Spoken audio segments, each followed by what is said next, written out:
সবাইকে আসসালামু আলাইকুম। আজ আপনাদের ঢ্যাঁড়স রান্না করে দেখাবো। নিরামিষ ঢ্যাঁড়স, কোনো রকম মাছ ছাড়া ঢ্যাঁড়স এভাবে রান্না করলে খেতে অসাধারণ হয়। আশা করি আমার আজকের রেসিপি আপনাদের ভালো লাগবে। ঢ্যাঁড়স রান্না করার জন্য দিয়ে দিচ্ছি 2 থেকে 3 টেবিল চামচ পরিমাণ রেগুলার খাবার তেল, দিয়ে দিচ্ছি হাফ কাপ পরিমাণ পেঁয়াজ কুচি। এবার পেঁয়াজটাকে সামান্য একটু ভেজে নেব। পেঁয়াজটা সামান্য একটু ভাজা হলে দিয়ে দিব 1 চা চামচ পরিমাণ আদা রসুন বাটা। এবার খুব ভালো করে কষিয়ে নিব আদা রসুনের কাঁচা গন্ধটা চলে যাওয়া পর্যন্ত। এবার দিয়ে দিব 1 কাপ পরিমাণ টমেটো পেস্ট। আমি ফ্রেশ টমেটো পেস্ট করে নিয়েছি। এবার টমেটোটাকে সামান্য একটু কষিয়ে নিব।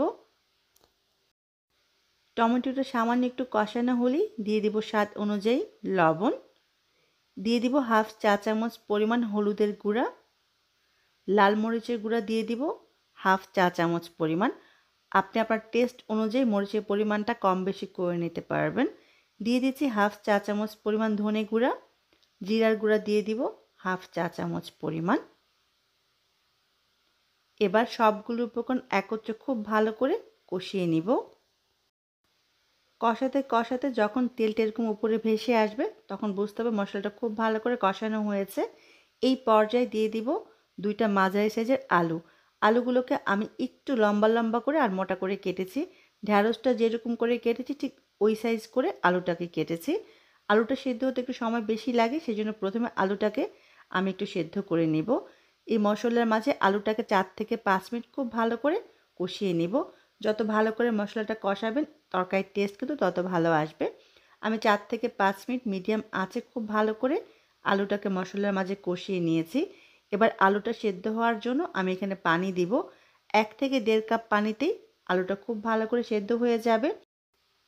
পানিটা দেওয়ার পরে খুব ভালো করে নেড়ে মিশিয়ে চুলার আঁচটা মাঝারি করে আমি ঢেকে দিব 10 থেকে 12 মিনিটের জন্য। এই 10 থেকে 12 মিনিটে আলুগুলো 80 থেকে 90% সেদ্ধ হয়ে যাবে। এর মাঝে কিন্তু অবশ্যই একবার নেড়ে দিবেন যাতে নিচে লেগে না যায়। আলুটা 80% সেদ্ধ হয়ে গেলে আমি এখানে ঢ্যাঁড়সগুলো দিয়ে দিব। এখানে 400 থেকে 500 গ্রামের মতো ঢ্যাঁড়স আছে। ঢ্যাঁড়সটা অবশ্যই ধুয়ে তারপর কাটবেন। কাটার পর ধুতে যাবেন না, তাহলে কিন্তু ঢ্যাঁড়সটা অনেক পিচ্ছিল হয়ে যাবে, রান্নার পর খেতে ভালো লাগবে না। আলুর সাথে ঢ্যাঁড়সগুলোকে আমি 5 মিনিট কষিয়ে নিয়েছি।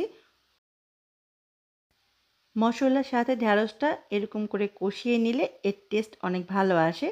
এবার তরকারিতে আমি ঝোল দিব। ঢ্যাঁড়স এবং আলুগুলো সেদ্ধ হওয়ার জন্য আমি এখানে 1.5 কাপ পানি ইউজ করব। আপনি তরকারিতে ঝোল বেশি পছন্দ করলে পানির পরিমাণটা সামান্য বাড়িয়ে দিতে পারেন।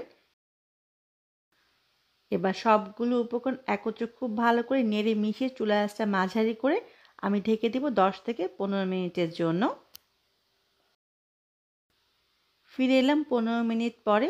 এর মাঝে আমি 2 একবার নেড়ে দিয়েছিলাম। তবে এই পর্যায়ে অনেক বেশি জোরে নাড়া যাবে না, তাহলে কিন্তু ঢ্যাঁড়সটা ভেঙে যাবে। ঢ্যাঁড়সটা দেখতে আস্তই মনে হবে কিন্তু ভিতর দিয়ে একেবারে নরম হয়ে যাবে। দেখুন আলুগুলো খুব ভালো করে সেদ্ধ হয়ে গেছে।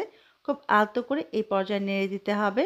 দিয়ে দিচ্ছি 4টা কাঁচামরিচ ফ্লেভারের জন্য। ঝাল বেশি পছন্দ করলে কেটে ব্যবহার করবেন।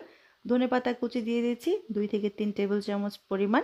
এবার সবগুলো উপকরণ আবার খুব আলতোভাবে নেড়ে মিশিয়ে নিব। সবগুলো উপকরণ একত্রে নেড়ে মিশানো হলে চুলার আঁচটা আমি কমিয়ে দিব। চুলার আঁচটা একেবারে কমিয়ে আমি আবারও ঢেকে দিব 2 মিনিটের জন্য, ধনেপাতা আর কাঁচামরিচের ফ্লেভারটা তরকারিতে আসার জন্য। ফিরে এলাম 2 মিনিট পরে। মাশাআল্লাহ আমার তরকারিটা পারফেক্টভাবে রান্না হয়ে গেছে। এখন যে ঝোল আছে এটা কিন্তু নামানোর পর আর অনেকখানি কমে যাবে, কারণ আমার কাছে তরকারি একটু মাখা মাখা ভালো লাগে। তবে কিছুটা ঝোল থাকলেও কিন্তু খেতে খারাপ লাগবে না। আর নামানোর আগে অবশ্যই লবণটা চেক করে নেবেন। এবার নামিয়ে পরিবেশন করুন খুবই মজার ঢ্যাঁড়স দিয়ে আলুর তরকারি, মানে ঢ্যাঁড়সের নিরামিষ তরকারি। ঢ্যাঁড়সটা দেখুন একেবারে পারফেক্টভাবে নরম হয়ে গেছে, কিন্তু দেখতে কিন্তু একেবারে আস্তই আছে। সবাই অনেক ভালো থাকবেন, আমার জন্য দোয়া করবেন। আবারও দেখা হবে। আল্লাহ হাফেজ।